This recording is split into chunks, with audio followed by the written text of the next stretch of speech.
Hello दोस्तों, आप सभी का हमारे चैनल सरकारी नौकरी में स्वागत है।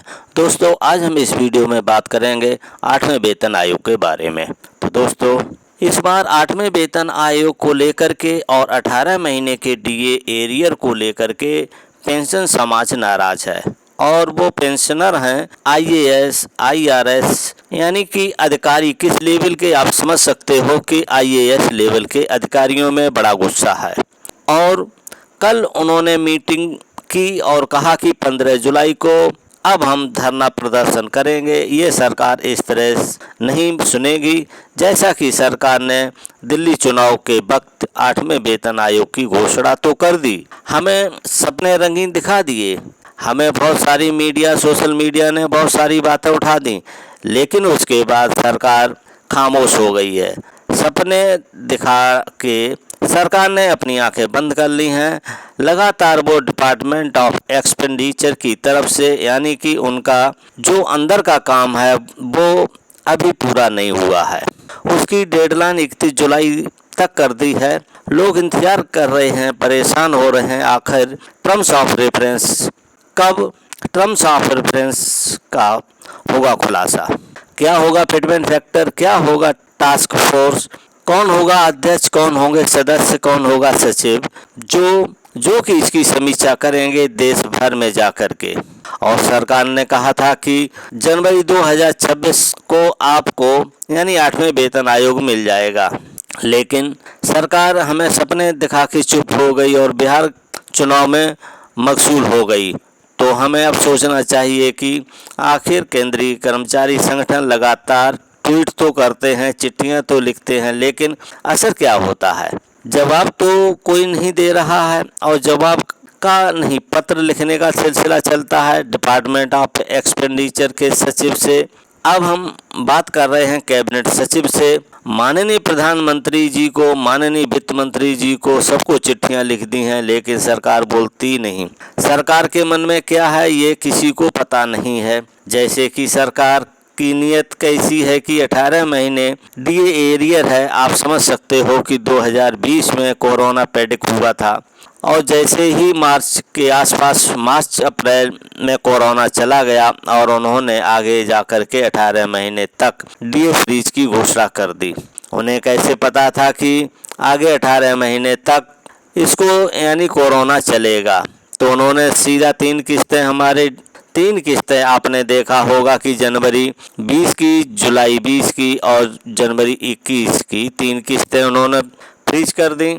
वहाँ केंद्रीय कर्मचारी और पेंशनरों ने सोचा कि देश की स्थिति खराब है और देश मुश्किलों में है और देश का सहयोग करना हमारा धर्म है। लेकिन जैसे ही स्थिति ठीक हुई और स्थिति ठीक होने के बाद आज $5 ट्रिलियन इकोनॉमी की बात कर रहे हैं। आज कह रहे हैं हम तीसरी आर्थिक स्थिति, हमारी कंडीशन इस तरह हो रही है, लेकिन सरकार हमारी मांगों पर बिल्कुल ध्यान नहीं दे रही है। 18 महीने के डीए एरियर को लेकर के जेसीएम जॉइंट कंसंट्रेटेड मशीनरी ने बार बार उनके साथ मांग की। सदन में मामला उठा, राज्यसभा में उठा, लोकसभा में उठा और वित्त राज्य मंत्री पंकज चौधरी के 2 टूक बात की कि अभी हम स्थिति में नहीं है कि आखिर सरकार इस स्थिति में कितना आएगी, कब आएगी। आपने देखा होगा जीएसटी का कलेक्शन लाखों करोड़ों रुपए हुआ है और कह रहे हैं कि हम जीएसटी को कम करेंगे या इसको और पैसों को कहीं इस्तेमाल करेंगे। आखिर उन्होंने कहा कि यानी कि 20-25 हज़ार करोड़ रुपया है केंद्रीय कर्मचारी पेंशन का, इस पैसे का भुगतान क्यों नहीं करने देते। यानी कि सरकार बिल्कुल भी नहीं सुनती है। अब केंद्रीय कर्मचारी संगठनों का काम बनता है या नहीं बनता है कि यानी अब आपको संघर्ष करना होगा, समर्पण नहीं, ट्वीट से काम नहीं चलेगा, चिट्ठी लिखने से काम नहीं चलेगा और आपको ज़मीन पर उतरना पड़ेगा। अपने हक की लड़ाई के लिए थाली में परोस के आपको कोई भी नहीं देने वाला है। यानी कि आप समझ सकते हो कि इस प्रजातांत्रिक देश के अंदर आपको इसके लिए ज़मीन पर आना पड़ेगा। अब ज़मीन पर आने की तैयारी कौन कर रहा है ज़रा देखते हैं। पेंशनरों की समस्या 15 दिन 15 को होगा प्रदर्शन। जी हाँ दोस्तों, 8वें वेतन आयोग की अधिसूचना जारी होने में हो रही देरी से पेंशनर नाराज हैं। गवर्नमेंट पेंशन वेलफेयर एसोसिएशन के सदस्यों ने शनिवार को विकास भवन में बैठकर आंदोलन की रणनीति की तैयारी की। इस दौरान तय किया गया है कि 15 जुलाई को प्रदर्शन करके प्रधानमंत्री जी को तीसरा ज्ञापन भेजा जाएगा। विकास भवन सभागार में रिटायर्ड IAS RS वर्मा की अध्यक्षता में बैठक हुई। इस दौरान कहा गया कि प्रधानमंत्री को ज्ञापन भेजने के बाद अब तक की पेंशन की देनदारियों में व्यय के वैधीकरण से संबंधित वित्त अधिनियम को वापस लेने या उसे इस प्रकार से संशोधित करने की पेंशनरों को इस हित होने की मांग पर कोई ध्यान नहीं दिया गया। उन्होंने कहा यानी कि बैठक में निर्णय लिया गया है कि हम माननीय प्रधानमंत्री जी को तीसरा ज्ञापन भेजेंगे और पेंशनों के हक में जो भी मांगे हैं उनको मनवाने की बात करेंगे। 8वें वेतन आयोग के गठन में टर्म्स ऑफ रेफरेंस की अधिसूचना अभी भी जारी नहीं की गई है।